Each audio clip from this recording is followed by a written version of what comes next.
I prophesize in the name of Jesus. నీ కన్నీళ్ళు ఎవరు చూడట్లేదని నువ్వు బాధపడుతున్నావు. ఏంటి యేసయ్య నాకు ఈ వేదన? ఏంటి ప్రభువా?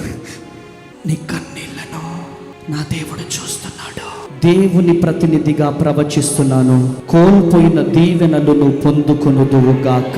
దేనికోసమైతే ఆరాటపడుతున్నావో, దేనికోసమైతే గుండెలు పగిలిపోయేటట్టు ఏడుస్తున్నావు, I prophesy in the name of Jesus. మరి నా పేరు కీర్తి.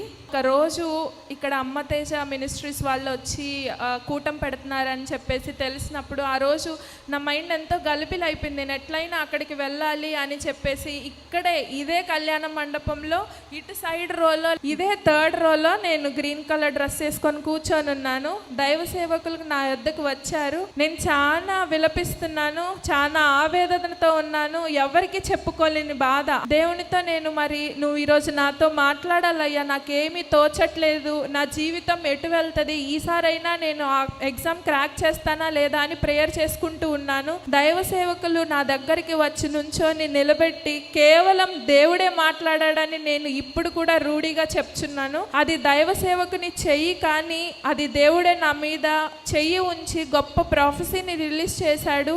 దేవుడు నీకు విజయాన్ని సమకూర్చబోతున్నాడు అని చెప్పేసి మాట్లాడి ఉన్నారు. తర్వాత ఎగ్జామ్ రాయడానికి వెళ్ళాను. ఆ ప్రాఫెసీ నేను ఆ రోజు రిసీవ్ చేసుకొని ఎగ్జామ్ రాయడానికి వెళ్ళిన తర్వాత పేపర్ చూస్తే 5 yearsలో ఎప్పుడు అంత కష్టంగా రాలేదండి, అంత కష్టంగా వచ్చింది.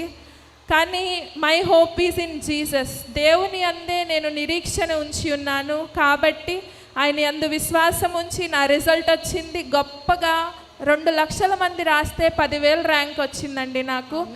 ఇంకొకటి మరి ర్యాంక్ రాగానే మళ్ళీ నేను వచ్చి మేరీ స్టెల్లా స్టేడియంలో కూడా సాక్ష్యం పంచుకున్నాను, నాకు ఇలా దేవుడు ర్యాంక్ ఇచ్చాడు అని చెప్పేసి. మళ్ళీ నేను ఈ దగ్గర పరిసర ప్రాంతాల్లో నాకు గైనకాలజీ సీట్ కానీ వస్తే నేను యాప్రోన్ వేసుకొని ఇక్కడికే వచ్చి మళ్ళీ నేను సాక్ష్యం పంచుకుంటానని చెప్పేసి దేవుని సన్నిధిలో దైవ సేవకులతో చెప్పడం జరిగింది.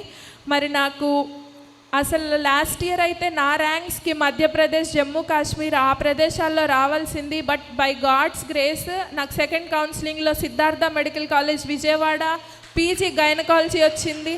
కానీ నాకు ఇది సరిపోదయ్యా, నాకు గుంటూరు మెడికల్ కాలేజే కావాలి, అక్కడ కేసెస్ బాగా వస్తాయి, ఇది ఒక్కసారి నా మీద కనికరం ఉంచని ప్రేయర్ చేసుకున్నాను. గొప్ప రీతిగా నాకు గుంటూరు గవర్నమెంట్ హాస్పిటల్లో మరి పీజీ ఫస్ట్ ఇయర్ నేను ఇప్పుడు ఆబ్స్టెటిక్స్ అండ్ గైనకాలజీ చదువుతున్నాను.